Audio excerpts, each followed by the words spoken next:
On a énormément de trésorerie, de cash. Et donc ça, c'est une capacité d'investissement et donc d'être à l'offensive qui est assez unique.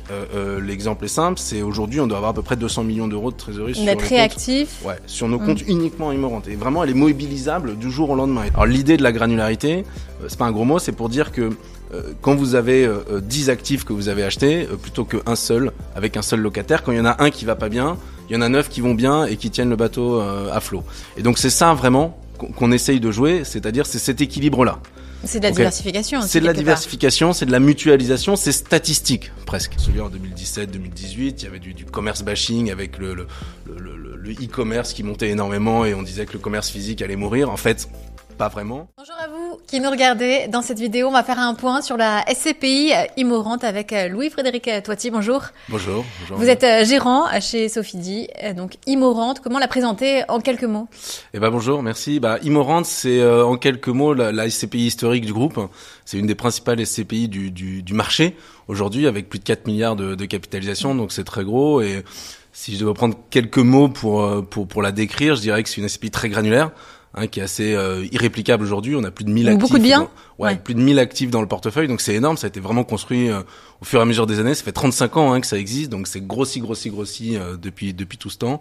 Je dirais que c'est une SCPI aussi, un fonds qui est très équilibré dans sa répartition de patrimoine. Donc on a du commerce, on est né avec le commerce, du commerce de pied d'immeuble, du retail park, du shopping center, et puis on a diversifié avec du bureau, et puis on a rajouté là-dessus de la diversification, ce qu'on appelle des actifs alternatifs.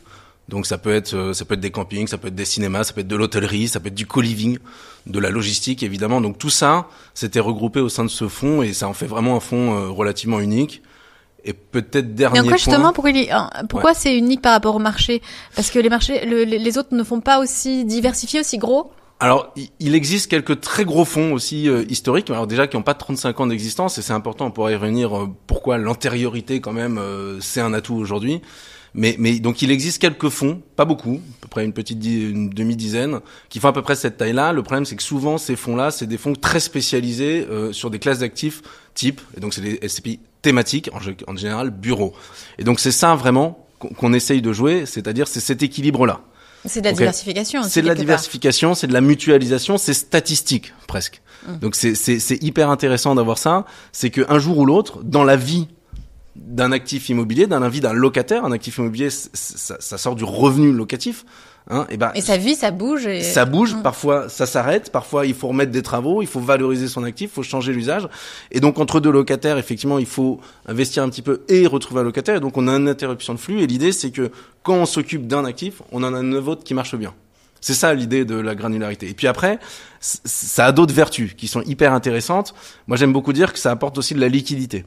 Pourquoi ça apporte la liquidité? C'est que quand vous jouez dans un segment de marché avec des actifs qui sont de taille modeste, on peut faire aussi des gros actifs, mais de taille modeste, vous avez plus d'acheteurs en face. Et la liquidité, c'est la rencontre d'un acheteur et d'un vendeur au bon prix.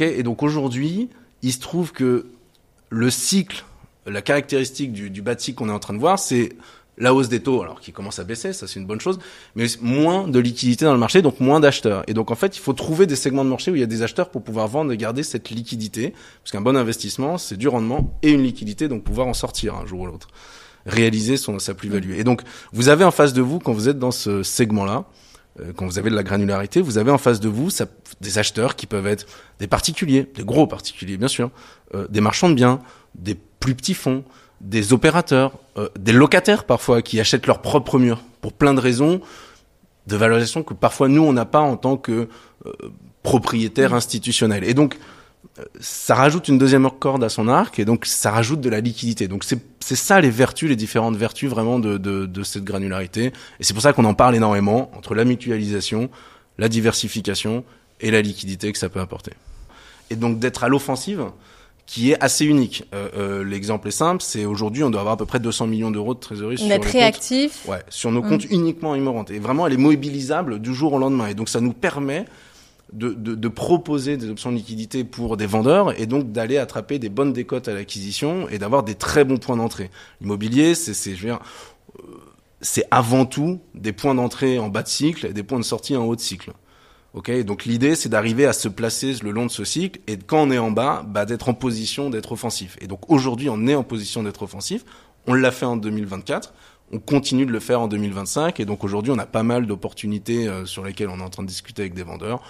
Donc a priori, plutôt des bons investissements qui vont arriver et qu'on va annoncer. Et des bons achats donc. Merci beaucoup Louis et Frédéric pour nous avoir présenté donc le vaisseau amiral de Sofidy Immorente. C'est la fin de cette vidéo. À bientôt pour une prochaine.